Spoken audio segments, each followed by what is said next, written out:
پیار ہو جس میں وہ من میلا نہیں ہوتا۔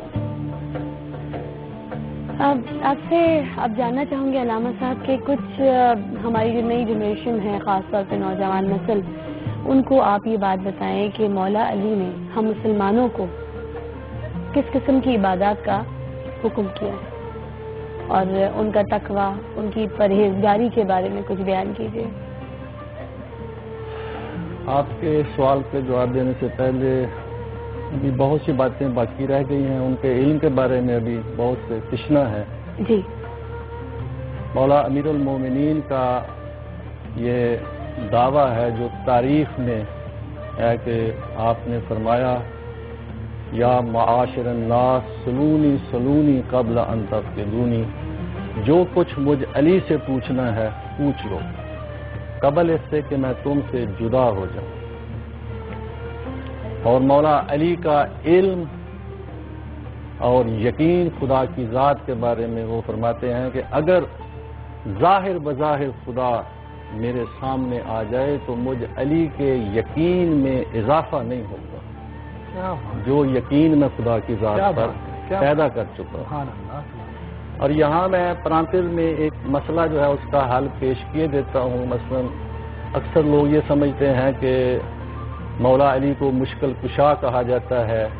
شیر خدا تو سب مانتے ہیں، چونکہ جنگوں میں جتنی بھی جنگیں رسول اکرم نے کی ہیں ان سب کے ہیرو مولا علی علیہ السلام تھے۔ اس پر بعد میں ہم بات کریں گے ان کی جنگوں، ان کی شجاعت کے بارے میں، لیکن ان کا علم، ان کی عبادت، تو علم یہاں اس حد تک تھا کہ جب کبھی بھی ہمارے جو خلفاء تھے جو آپ سے پہلے تھے، کسی مسئلے میں اگر وہ پھنس جاتے تھے یا مسئلہ معلوم نہیں ہوتا تھا شرعی، تو وہ مولا امیر المومنین علی علیہ السلام کے پاس آتے تھے۔ اور جنگوں میں بھی بہت سے مشورے مولا علی علیہ السلام نے ان کو دیے ہیں۔ تو مولا علی کا علم اپنے زمانے میں رسول کے بعد سب سے زیادہ تھا۔ تو مشکل کشا، ہم سب سے بڑا مشکل کشا جو ہے وہ خداوند متعال کو سمجھتے ہیں۔ خدا ہمارا حاکم ہے، مالک ہے، قادر ہے، رازق ہے، اصل حاکم خدا کی ذات ہے۔ بے شک خدا کی ذات اس کائنات میں سب سے بڑی ذات ہے، سب سے بڑی شخصیت ہے، وہ خدا کی ذات، بے شک، جس نے سب کو پیدا کیا ہے۔ بے شک، اس نے مولا علی کو بھی پیدا کیا ہے، رسول اکرم کو بھی پیدا کیا ہے، انبیاء کو بھی پیدا کیا ہے۔ بے شک خدا کی ذات کے بعد ہمارا عقیدہ ہے سب سے بڑی شخصیت اس کائنات میں رسول اکرم صلی اللہ علیہ وآلہ وسلم کی ذات مبارک ہے۔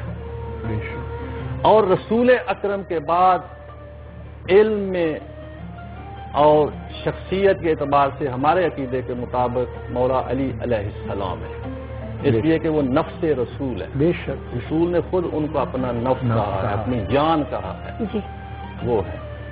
تو ہم جو مولا علی مشکل کشا کہتے ہیں، تو ہم میں سے کسی کا بھی یہ عقیدہ نہیں ہے، یہ کہنے والوں کا یا علی مدد کہنے والوں کا کسی کا بھی عقیدہ نہیں ہے کہ علی اپنی طاقت سے مدد کرتے ہیں۔ ہم سب کا عقیدہ یہ رہتا ہے علی واسطہ فیض ہے، علی خدا کی دی ہوئی طاقت سے مدد کرتے ہیں۔ اب خدا جس کو طاقت دے دے، بے شک، اس لیے کہ ہم انبیاء بھی مدد کرتے ہیں، تو انبیاء جو ہیں وہ بھی خدا کی دی ہوئی طاقت سے مدد کرتے ہیں۔ حضرت عیسیٰ ابن مریم کے بارے میں یہ ہے کہ وہ مردوں کو زندہ کر دیتے تھے، قرآن نے یہ کہا ہے، لیکن وہ مردوں کو زندہ کرتے تھے بِإِذْنِ اللہ، اللہ کی دی ہوئی طاقت سے۔ تو اللہ اپنے نمائندوں کو، اپنے ولیوں کو، اپنے انبیاء کو طاقت دے دے تو ہمیں اس میں کیا اعتراض ہو سکتا ہے؟ تو ہم جو یا علی مدد کہتے ہیں اس میں ہمارا عقیدہ یہی ہوتا ہے کہ یہ واسطہ فیض ہے اور خدا کی دی ہوئی طاقت سے مدد کرتے ہیں، اور خدا نے ان کو یہ طاقت دی ہے۔ اس لیے کہ جب خیبر کا دروازہ مولا امیر المومنین علی علیہ السلام نے اکھاڑا تھا، یہ تاریخ ہے، یہ کوئی حدیث نہیں ہے، کہ وہاں پر وہ خیبر فتح نہیں ہو رہا تھا، 39 دن گزر گئے اور 40ویں دن رسول اکرم نے فرمایا لَأُوتِيَنَّ الرَّايَةَ غَدًا رَجُلًا قَرَّارًا غَيْرَ فَرَّارٍ يُحِبُّ اللَّهَ وَرَسُولَهُ وَيُحِبُّهُ اللَّهُ وَرَسُولُهُ يَفْتَحُ اللَّهُ عَلَى يَدَيْهِ، کل میں اس کو علم دوں گا جو قرار ہوگا، بڑھ بڑھ کر حملہ کرنے والا ہوگا، غیر فرارن میدان جنگ سے بھاگے گا نہیں، سبحان اللہ، وہ ایسی شخصیت ہوگی کہ اللہ اور رسول اس سے محبت کرتے ہوں گے، بے شک بے شک، اور وہ اللہ اور اس کے رسول سے محبت کرتا ہوگا، کیا بات، یفتح اللہ علی یدیہ، اللہ اس کے دونوں ہاتھوں پر فتح عطا کرے گا۔ تو مولا علی جب خیبر میں جاتے ہیں 40ویں دن، اور وہ یہودی قلعے کے اوپر چڑھ گئے تھے سارے، اور وہ سمجھتے تھے کہ یہ قلعہ فتح نہیں ہو سکتا، کیونکہ وہ معمولی دروازہ نہیں تھا، قلعہ کا دروازہ تھا، جی اور وہ لوہے کا دروازہ تھا، بہت مضبوط دروازہ، ہم تو ایک عام دروازہ بند ہو تو وہ نہیں کھول سکتے۔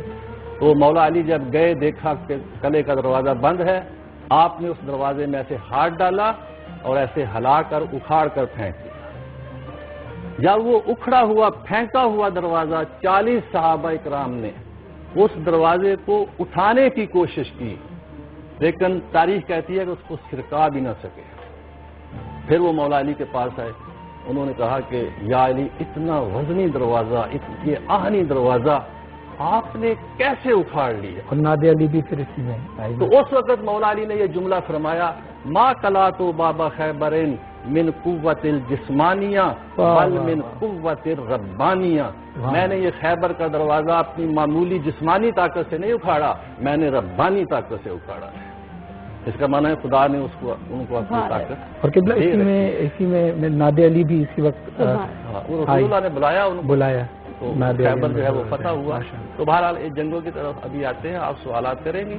تو مولا علی کی عبادت، خدا کے حضور میں مولا علی کے بارے میں ملتا ہے تو وہ محراب عبادت میں ایسے خدا کے خوف سے کانپا کرتے تھے، اور ایسے وہ گڑ گڑا کر گریا کیا کرتے تھے جیسے مار گزیدہ شخص رو رہا ہو، خوف خدا میں، اور کہتے تھے زاد راہ کم ہے اور سفر بڑا طویل ہے۔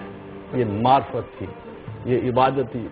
اور فرماتے ہیں جیسے ہم بعض دفعہ عبادت کرتے ہیں، مولا علی کا یہ فرمان ہے کہ بعض لوگ، کیونکہ عبادت کے بارے میں آپ نے فرمایا کہ مولا علی کی عبادت کیسی تھی، یہ ہم سب کے لیے نمونہ عمل ہونا چاہیے، اس لیے کہ وہ رسول کے شاگرد ہیں اور وہ باب ہیں مدینہ العلم کے، لہذا جو وہ فرمائیں گے، جیسی عبادت وہ کہیں گے، وہی لائق ستائش ہے اور وہی اللہ کو زیادہ جو ہے پسند ہے۔ تو مولا علی فرماتے ہیں کہ بعض لوگ اللہ کی عبادت اس لیے کرتے ہیں تاکہ وہ جنت میں چلے جائیں، جنت کے لالچ میں خدا کی عبادت کرتے ہیں۔ فرماتے ہیں یہ تاجرانہ عبادت ہے، تاجرانہ عبادت، اس لیے کہ لوگ تجارت کرتے ہیں نفع کے لیے، جی، تو ہم بھی جو ہے جنت میں جانے کے لیے خدا کی عبادت کریں تو یہ تاجرانہ عبادت۔ اچھا، اور بعض لوگ اللہ کی عبادت کرتے ہیں اس کے خوف کی وجہ سے کہ جہنم میں نہ چلے جائیں، جی، آگ میں نہ جل جائیں، تو یہ غلامانہ عبادت ہے۔ اچھا، اس لیے کہ غلام بھی اپنے آقا کا حکم اس لیے مانتا ہے تاکہ اس کو مار نہ پڑے، تو ہم بھی اس لیے عبادت کریں کہ ہم جہنم میں نہ جائیں، ہمیں مار نہ پڑے، تو یہ ہے غلامانہ عبادت۔ ٹھیک، اور فرماتے ہیں کہ ایک عبادت وہ ہے کہ انسان اس طرح عبادت کرے، اس لیے عبادت کرے کہ وہ لائق عبادت ہے۔ کیا مولا فرماتے ہیں ما عبدتو کا، یہ مناجات ہے مولا امیر المومنین کے جو خدا کی بارگاہ میں بیٹھے ہوئے جب پیش کرتے تھے، ما عبدتو کا خوفا من نارک ولا طمعا فی جنتک بل وجدتو کا اہلا للعبادہ، اے خدایا میں تیری عبادت نہ تیری جنت کے شوق میں کرتا ہوں نہ تیری جہنم کے خوف سے کرتا ہوں، میں علی تیرے سامنے اس لیے جھکتا ہوں کہ تو لائق عبادت ہے۔ بہت اب یہ معیار ہے معرفت کا کہ وہ لائق ہے اس کی عبادت کی جائے، یہ ہے عبادت کا معیار۔ علامہ صاحب ذرا بتائیے گا کہ حضرت علی کے آگے کرم اللہ وجہ کیوں لگایا جاتا ہے جبکہ باقی جو صحابہ ہیں ان کے آگے رضی اللہ تعالیٰ عنہ لگایا جاتا ہے؟ مولا علی علیہ السلام کے لیے کرم اللہ وجہہ کی جو اصطلاح استعمال ہوتی ہے اور دوسرے صحابہ کرام کے لیے رضی اللہ تعالی عنہ استعمال ہوتا ہے، وہ اس لیے کہ مولا علی رسول اکرم نے جب اعلان نبوت کیا ہے جی تو آپ اس وقت بچے تھے، تو مولا علی کی پیشانی کبھی بھی اعلان نبوت سے پہلے بھی جی بتوں کے سامنے نہیں جھکی. کیا بات ہے, واہ واہ. باقی جتنے بھی لوگ ہیں وہ مسلمان ہوئے ہیں, پہلے بت پرست تھے, بعد میں مسلمان بن گئے, لہذا ان کی پیشانیاں بتوں کے سامنے جھکتی رہی ہیں. لیکن مولا علی وہ واحد شخصیت ہے رسول اکرم کے بعد کہ جن کی نہ رسول اکرم نے کبھی بت پرستی کی اور نہ مولا علی نے کی, جو ان کی آغوش میں پلے تھے. لہذا ان کے لیے کہا جاتا ہے کرم اللہ وجہہ, اللہ نے ان کی پیشانی کو مکرم بنایا ہے, یعنی کسی بت کے سامنے نہیں جھکی ہے تو خدا کے سامنے. کیا بات ہے, اس لیے ان کو کرم اللہ وجہہ. بہت خوبصورت طریقے سے آپ نے اس بات کی وضاحت کی. اور ان کو مرتضیٰ بھی کہا جاتا ہے, شاید یہ سوال آپ نہ کریں. جی, مرتضیٰ, علی المرتضیٰ. جی, رسول اکرم کے بارے میں ہے مصطفیٰ. جی, مصطفیٰ کا معنی ہے جس کو خدا چن لیتا ہے. جی, خدا نے انبیاء کو چن لیا, مصطفیٰ ہے. مرتضیٰ کا معنی ہے جس پر خدا راضی ہو گیا ہو. ٹھیک. علی کا کوئی عمل ایسا نہیں ہے جو خدا کی منشا کے خلاف ہو. علی نے ابتدائی زندگی سے لے کر آخر تک جتنے بھی اعمال کیے ہیں وہ خدا کی مرضی کے مطابق کیے ہیں, اپنی خواہش کے مطابق نہیں کیے. آپ جنگ خندق کا واقعہ دیکھیں کہ جب عمر بن عبد ود, جو مشرکین کا سب سے بڑا بہادر سپہ سالار تھا, وہ خندق پار کر کے آ جاتا ہے اور وہ للکارتا ہے مسلمانوں کو. رسول اکرم سے یہ کہتا ہے کہ تم تبلیغ کرتے ہو اپنی فوج میں کہ جو جنگ میں مارا جاتا ہے وہ شہید ہوتا ہے, جو بچ جاتا ہے وہ غازی ہوتا ہے. آؤ میری تلوار شہادت کا راستہ بنی ہوئی ہے, تم میں سے کوئی جنت میں جانا چاہتا ہے تو اٹھے. رسول اکرم نے فرمایا من لہذا القلب, کون ہے اس سگے ناپاک کے لیے, کون ہے اس کتے کی زبان کو بند کرے. کوئی نہیں اٹھا تھا سوائے مولا علی کے. آپ نے بٹھا دیا, کہا کون ہے اس کی زبان کو بند کرے, اس کا جواب دے. کوئی نہیں اٹھا سوائے علی. تیسری بار جب رسول نے فرمایا تو شان سے لافتہ کی جوانی سامنے آئی کہ رسول سے انکار نہ بن سکا. تو مولا علی اس کے مقابلے میں جاتے ہیں اور اس کو گراتے ہیں, اس کا سر کاٹنا چاہتے ہیں. سننے والی بات یہ ہے, جو میں ان کے خلوص کی بات کر رہا ہوں, اس کا سر کاٹنا چاہتے ہیں. اس نے لعاب دہن سے بے ادبی کی, مولا علی کے چہرہ اقدس پر تھوک دیا اسے. مولا علی نے چھوڑ دیا اس کو. مولا علی کو ذاتی غصہ آ گیا, چھوڑ دیا. ادھر ادھر ٹہلے, دوبارہ وہ کھڑا ہو گیا, پھر لڑے, پھر اس کو گرایا, اس کا سر کاٹا. سر کاٹ کر جب واپس آ رہے تھے تو صحابہ کرام نے سب سے پہلا سوال علی سے یہ کیا کہ یا علی, جب اتنا بڑا مد مقابل قابو میں لے لیا تھا تو پھر کیوں چھوڑا تھا, پہلی مرتبہ کیوں چھوڑ دیا تھا آپ نے؟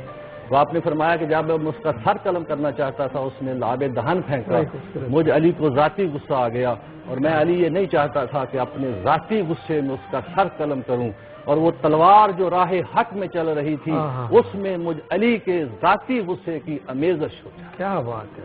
علی وہ شخصیت ہے کہ اگر ذاتی غصہ آتا ہے تو سینے سے اتر جاتے ہیں. اب جس جنگ میں سمجھو علی گئے ہیں ذاتی غصے کے لیے نہیں گئے بلکہ اللہ کی رضا کے لیے. کیا بات ہے جی, کیا بات. ان کا ہر عمل اللہ کے لیے تھا. کیا بات ہے جی. ایک کال ہے, اس کے ساتھ وقفے پہ آپ کو بھیج رہی ہوں, اس کے بعد آپ کو دوبارہ جوائن کروں گی. اور یہاں پر ہمارے ساتھ سید فرحان صاحب جو ہیں ایک خوبصورت کلام پڑھیں گے. میں نے اللہ کو اپنے ارادوں کے ٹوٹنے سے پہچانا ہے. مولا علی کا کال ہے. اسی کال کے ساتھ وقفہ درکار ہے, آپ کو دوبارہ جوائن کریں گے. رہیے میرے ساتھ.